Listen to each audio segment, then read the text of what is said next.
우리가 사는 이 지구가요, 태양하고 지구 사이가 조금만 멀어진다든지 조금만 가까워지면은 어떤 일이 일어나는 줄 압니까? 얼어버리든지 불타버린답니다. 그런데 그 조그만한 차이가 그 조금도 차이 나지 아니하고 자기 자리에서 돌고 있기 때문에 우리가 지금 이 순간에 살아갈 수 있는데 너무 놀랍다는 거죠. 지구 축이 조금 기울어져 있죠. 우리 지구봉에 보면 혹시 몇 도가 기울어져 있는지 아시는 분 있습니까? 23.5도요. 누굽니까? 역시 우리 선생님 출신의 우리 사모님이 바로 그냥 대답을 해버려가 너무 당황스러웠는데, 예, 맞습니다. 23.5도를 기울어져 있대요. 그럼 또 하나 더 여쭤볼게요. 왜 지구가 똑바로 서서 돌지 왜 기울어졌을까요? 하지마. 예? 혹시 그것까지 아십니까? 왜 기울어져 있지? 민수야. 왜? 자리 잘못 앉은 거 아닙니다. 예, 바로 앞자리에 딱 있어서 예, 대화하기가 좋아서 제가 이야기를 나누는데 왜 기울어져 있죠? 여러분 놀랍게도요. 23.5도가 이렇게 기울어져 있지 않으면은 북극과 남쪽이요. 저쪽은 완전히 얼어버리고 이쪽은 완전 불이 타버린답니다. 그러니까 희한하게 이게 이렇게 약간 기울어져서 돌고 있기 때문에 골고루 이 지구가 적당한 온도를 유지하고 있다라는 거예요. 그러니 우리가 살아가면서 신비하고 놀라운 일들이 여러 있을 수 있겠지만요. 하나님이 만드신 이 자연의 섭리를 보면은 이루 말할 수 없는 신비로움이 얼마나 많이 있는지 말할 수가 없습니다. 뿐만 아니라 달이 있고 태양이 있는데 달이 없으면 민물과 썰물이 없어요. 민물과 썰물이 없으면 바다가 오염된다라는 겁니다. 그것 때문에 뜻밖에도 바다가 계속해서 재생이 되고 있다라고 하니 참으로 놀랍지 않습니까? 태초에 성경의 창세기에 보면은요, 이런 말씀이 있습니다. 창세기 1장 26절과 28절에 보면 하나님이 가라사대 우리의 형상을 따라 우리의 모양대로 우리가 사람을 만들고 그로 바다와 고기와 공중의 새와 육축과 온 땅과 땅에 기는 모든 것을 다스리게 하시고 하나님이 자기 형상 곧 하나님의 형상대로 사람을 창조하시되 남자와 여자를 창조하시고 하나님이 그들에게 복을 주시며 그들에게 이르시되 생육하고 번성하고 땅에 충만하라 땅을 정복하라 바다의 고기와 공중의 새와 땅에 움직이는 모든 생물을 다스리라 라고 하는 말씀이 있어요. 인간이 이 땅에 존재하는 여러 가지 이유 중에 있는데 그 첫 번째 이유는요, 하나님이 우리에게 번성하는 생육하는 축복을 줬어요. 그 다음에 미션을 하나 맡겨놨습니다. 어떤 미션을 맡겨놨느냐 하면은 땅을 정복하고 모든 생물을 다스리라고 하는 이것이 인류 최초의 하나님이 우리 인간에게 주신 미션입니다.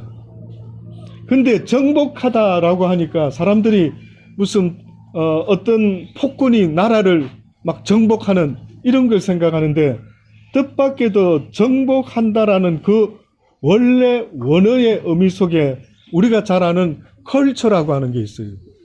그런데 이 컬처라고 하는 단어 앞에 어그리컬처라고 하는 단어가 붙어버리면 이게 경작하다라고 하는 게 뜻이 돼요. 농사 지을 때 경작하는 거 있죠. 그러면 이게 뭡니까? 정복한다라는 것이 뜻밖에도 힘으로 다른 사람을 정복하고 다른 나라를 정복한다라는 의미가 아니라 인간이 이 땅을 경작하는 삶의 모습을요, 이렇게 표현이 된 겁니다. 놀랍지 않습니까? 다스린다라고 할 때에 한마디로 말하면 이것은 섬기고 보살피고 가꾼다라는 의미가 있습니다. 그러니 하나님이 우리를 이 땅에 지으셨을 때 우리만 잘 먹고 잘 살면 된다라는 것이 아니라 우리에게 미션 준 거, 청지기의 사명을 줬는데 이것이 바로 이 땅 하나님이 지으신 창조한 세상을 아름답게 잘 가꾸어라고 하는 동산지기의 사명도 우리 인간에게 줬습니다. 인간이요, 자연을 파괴하게 되면은 그 대가를 치르게 됩니다. 하나님은 자연을 인간에게 파괴라고 만들지 않았어요. 그런데 뜻밖에도 범죄한 인간으로 말미암아 자연이 파괴되기 시작했습니다. 한번 파괴된 자연은요, 인간의 삶과 직결이 돼 있어서 돌이키기가 심히 어렵다라는 거 잘 알죠? 얼마 전에 고래가 죽었습니다. 고래 뱃속에 들어보니까요, 여러분 뉴스 보신 분 아시겠지만 플라스틱 쓰레기가 고래 뱃속에 3분의 1이나 차 있더랍니다. 저는 어느 때는 다 안타까운 게, 인간이 만들어낸 문명은 인간을 편하게 만들어 줄 수 있을지 몰라도, 인간을 편리하게 만들어 줄 수 있을지 몰라도 인간의 삶을 평안하게 만들어 주지는 못하는 것 같아요. 요즘은 한국도 쓰레기로 난리 난 거 아시죠?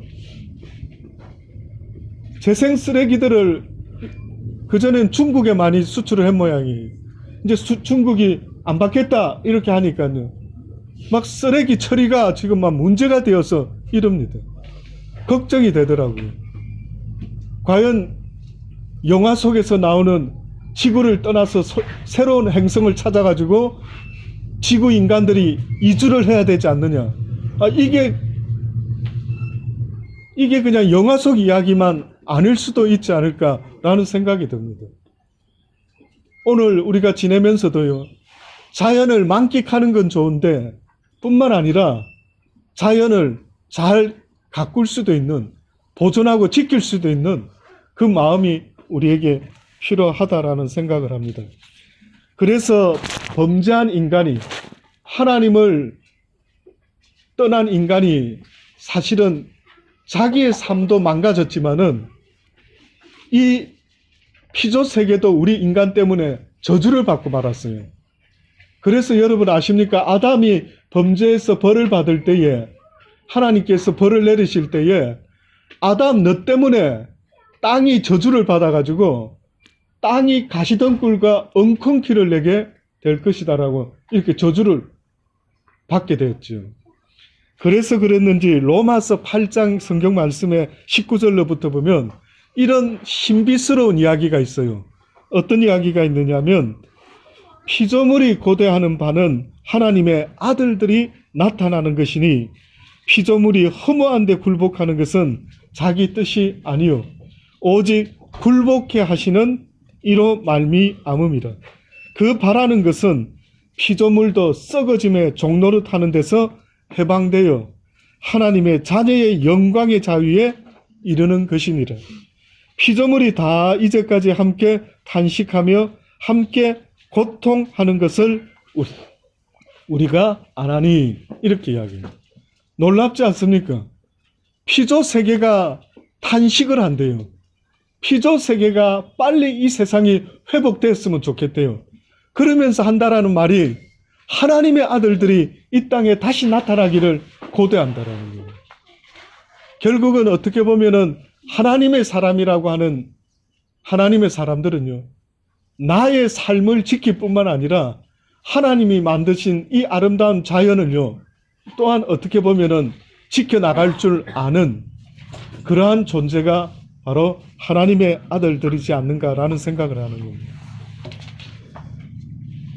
끝으로 로마서 1장 18절에 보면은 이런 말씀이 있습니다. 하나님의 진노가 불의를, 진리를 막는 사람들의 모든 경건치 않음과 불의에 대하여 하늘로 쫓아나나니 이는 하나님을, 보십시오, 모든 하나님의 진노가 불의로 진리를 막는 사람들의 모든 경건치 않음과 불의에 대하여 하늘로 쫓아 나타나나니 이는 하나님을 알만한 것이 저희 속에 보임이라. 하나님을 알만한 것이 있는데도 불구하고 그들이 하나님의 진리를 거스리는 모습이 있었던 모양이에요. 창세로부터 그의 보이지 아니하는 것들 곧 그의 영원하신 능력과 신성이 그 만드신 만물에 분명히 보여 알게 되나니 그러므로 저희가 핑계치 못할 것이다.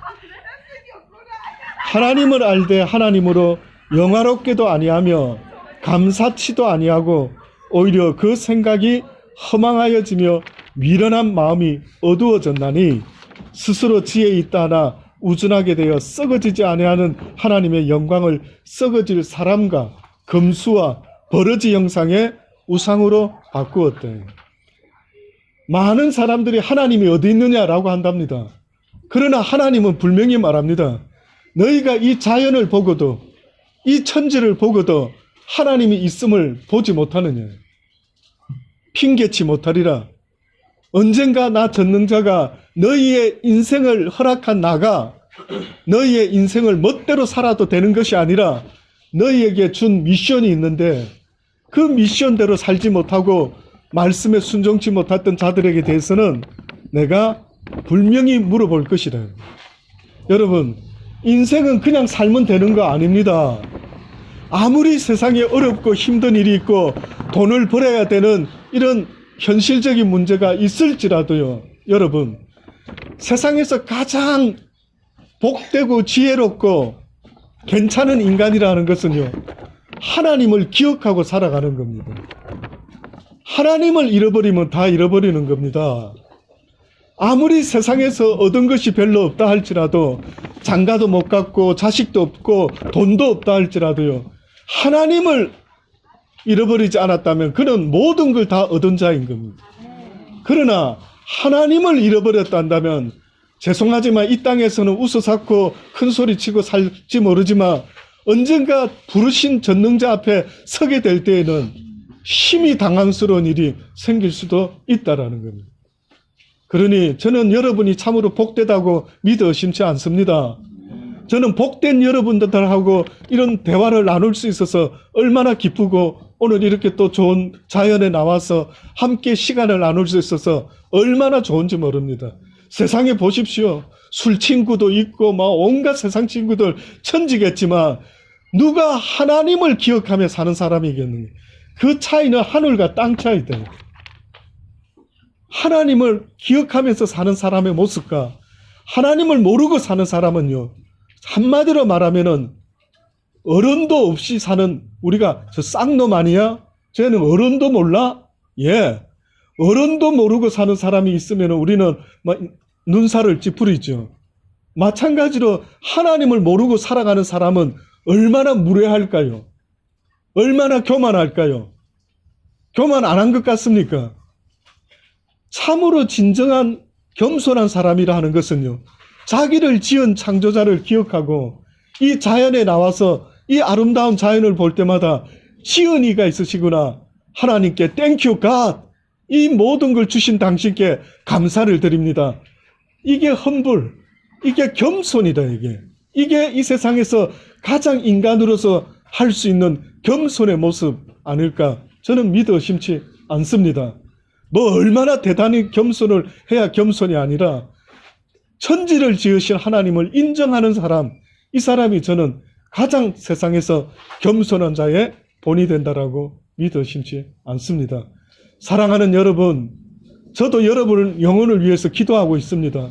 힘든 일이 있어도 세상의 모든 걸 다 놓아버리고 싶어도 하나님만은 놓지 마세요.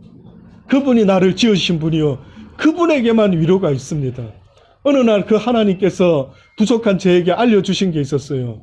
제가 힘들어 가지고요, 하나님께 막 부르짖고 힘들다고 막 좀 컴플레인하고 했던 때가 있었습니다. 그때 하나님 그러시더라고요. 너는 그래도 내게 나와 부르짖지 않느냐? 내가 그들의 아버지 됨을 알지 못하는 저들을 보아라.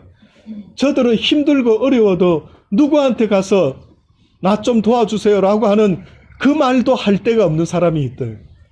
그 이야기를 하더라고요. 여러분, 예수 믿는 베네핏이, 하나님 믿는 베네핏이 뭔 줄 아십니까?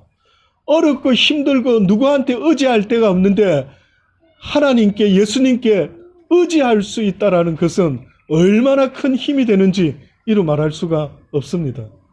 여러분 꼭 잊지 마시고요. 우리 살아가는 날 동안 대단히 많은 사람이 모이는 교회는 아니지만은 서로 사랑을 나누는 두세 사람이 내 이름으로 모인 그곳에 내가 너희와 함께 하겠다라고 하신 그 약속의 말씀 저도 믿어 의심치 않습니다. 저도 숫자 많은 교회 원하는 것이 아닙니다.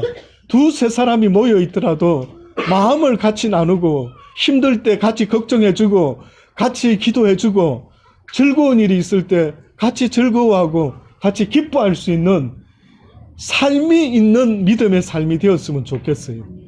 삶은 하나도 없으면서 교회에서는 목사님, 장로님, 전도사님 무슨 소용이 있습니까? 저를 너무 부담스럽게 생각하지 마시고요.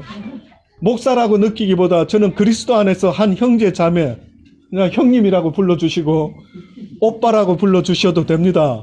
그래서 살아가면서 오빠 커피 한잔 할까요? 얼마나 좋습니까? 예. 저는 기왕이면은 좀 그런 목사가 돼봤으면 좋겠어요. 무슨 권위, 어떤 존경 그것보다도요. 그저 왠지 커피 한잔 하고 싶은 사람의 저 이름이 들어가 있으면 참으로 기쁘겠다라는 생각이 듭니다. 여러분 식사하실 때 또 맛있는 거 생기면 불러주십시오. 그래서 그 부름에 함께 동참할 수 있는 그런 같이 살아가는 사람 되고 싶은 마음이 간절합니다. 예, 기도하시겠습니다.